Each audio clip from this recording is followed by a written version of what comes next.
Christians often argue over the interpretation of particularly controversial passages of Scripture, and the reason they're controversial is because of the nature of what it means to take Scripture literally.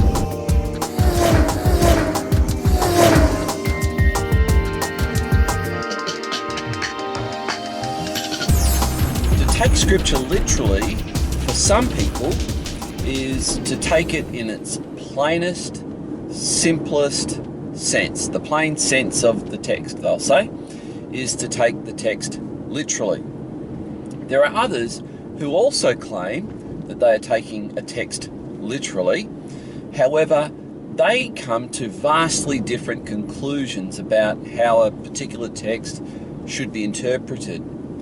And the reason they do so is because they say it's not our plain, our simple reading of the text that matters, it's the authors. And sometimes authors use, especially in the Bible, they'll use language that when translated word for word or literally today actually loses its meaning, and in some cases ends up making the text say exactly the opposite of what the author almost certainly intended that text to convey. So, for example, expressions in Scripture such as all the earth or all creatures or the whole face of the earth, those types of expressions are what we might call hyperbolic expressions. To make a point, the author stresses the point. It's not to be understood in a literal way, it's to be understood in the way the author has intended it.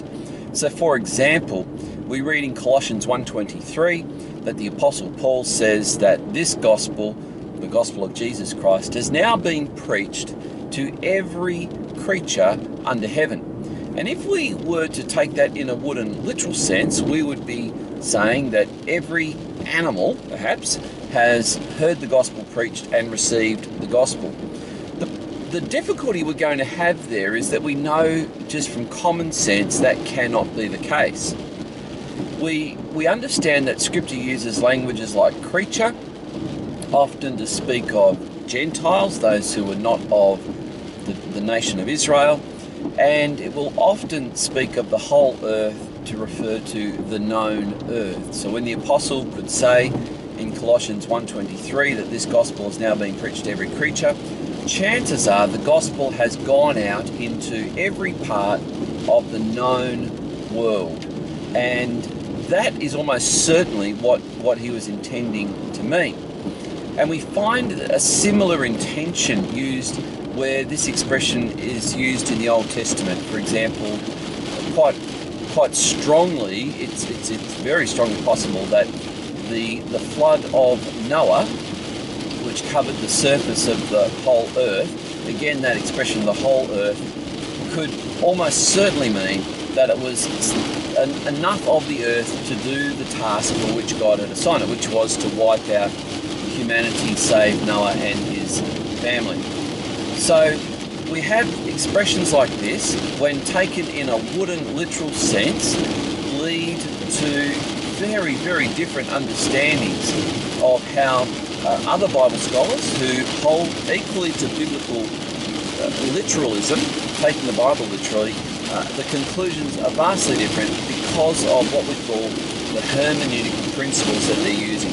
So when we're reading the Bible, it's advisable not to make our plain, simple reading of the text the goal, but to try to discover what the author's plain, simple reading of the text was.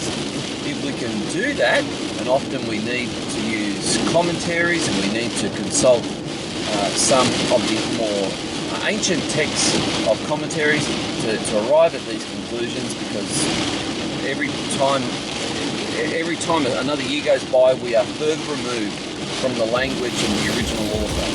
So doing this will help us to take the Bible literally.